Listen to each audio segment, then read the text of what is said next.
Je n'aime pas les mères célibataires, mais toi, je ferai un effort. De toute façon, j'ai enlevé mon pied dedans. Bien fait, ma chérie. Tu n'aimes pas les mères célibataires, mais ne drague pas les mères célibataires. Ou alors, quand tu apprends que j'en suis une, enlève ton pied. Pourquoi est-ce que tu veux me faire vivre le traumatisme? Mais dégage. Bienvenue à la lecture de la partie 2 des messages concernant les phrases que des personnes vous ont dites, qui vous ont fait comprendre que ces personnes-là étaient négatives ou alors des red flags. La pépite.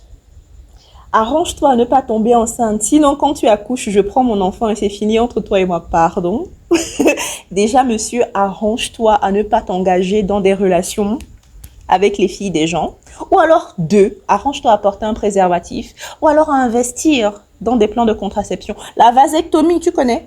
La vasectomie, c'est pour les hommes. Hein. Et en plus de ça, c'est réversible. Donc, monsieur, ta gueule. Pendant nos rendez-vous, le monsieur m'a dit que quand une femme travaille, elle est irrespectueuse envers son époux. Ça, c'est le type d'homme qui adore avoir le contrôle sur son épouse ou sa compagne. Contrôle physique, contrôle psychologique, contrôle financier. Parce qu'il sait que quand il a le contrôle, peu importe ce qu'il vous fera, vous ne pourrez pas partir. À éviter. Red flag, mais alors flag écarlate, à éviter. Écoutez ceci. Je voudrais que toi, la femme, tu poses des actes pour me montrer que tu veux être avec moi. Ensuite, je ferai des efforts. Oh, la princesse. Il voulait aussi que tu partages ton gloss avec lui. Peut-être aussi partager tes sérums de beauté, on ne sait jamais. Hein. Waouh. Mais c'est qui ça? Qui les accouche? Ce monsieur qui dit, tu veux me montrer que tu aimes trop Dieu, alors que je lui avais juste dit de confier notre relation à Dieu. C'est après que j'ai compris que mes prières la dérangeaient. Et c'est bien que vous ayez mis un terme à cette relation justement parce que vous n'aviez pas de compatibilité en matière de partage de foi et de conviction. Et ça allait être malsain entre vous après. Donc, je suis heureuse que vous soyez quittés de là. Avant de passer à la suite de la vidéo, pour mes abonnés de la diaspora, peu importe, en Europe, aux États-Unis, au Canada et partout ailleurs dans le monde, si vous voulez envoyer de l'argent sans frais vers l'Afrique, Sendwave est là pour vous aider.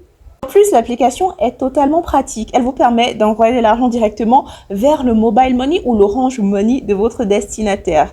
Et vous avez la possibilité de gagner 10 € durant votre première transaction tout en utilisant le code promo Lindy10. N'hésitez pas.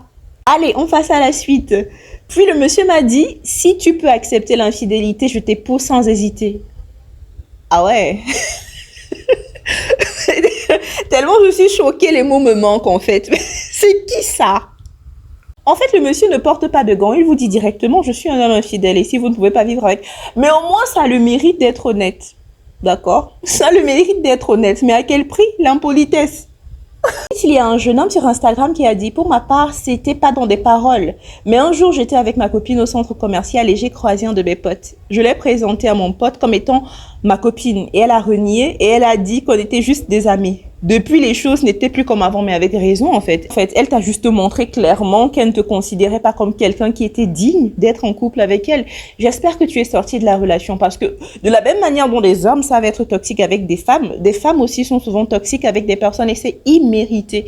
Vraiment désolée mon ami. Vraiment désolée. Toujours venant d'Instagram, la femme ne doit pas travailler. Si elle le fait comme moi, qui va s'occuper des enfants? De plus, je ne peux pas avoir une seule femme. J'ai seulement dit, avec ma chérie. Avec raison, Abeg, c'est quel genre de configuration ça encore? Disons même que, ok, tu ne veux pas que ta femme travaille, peut-être tu as les moyens de ta politique. Au cas où tu perds ton boulot, tu fais comment? Au cas où tu tombes malade. En fait, j'ai toujours l'impression que, à part même l'aspect pratique de la chose, toute personne qui vient avec la politique selon laquelle une femme ne devrait pas travailler a derrière la tête une envie de contrôle, une envie d'emprise. Je trouve ça tellement malsain, mais c'est horrible. L'audace en fait. Je ne sais pas d'où certaines personnes sortent avec autant de cœur. Bref, je pense qu'on va faire une partie 3. Si vous êtes d'accord, dites-le moi en commentaire. D'ici là, je vous fais un gros bisou. Bye!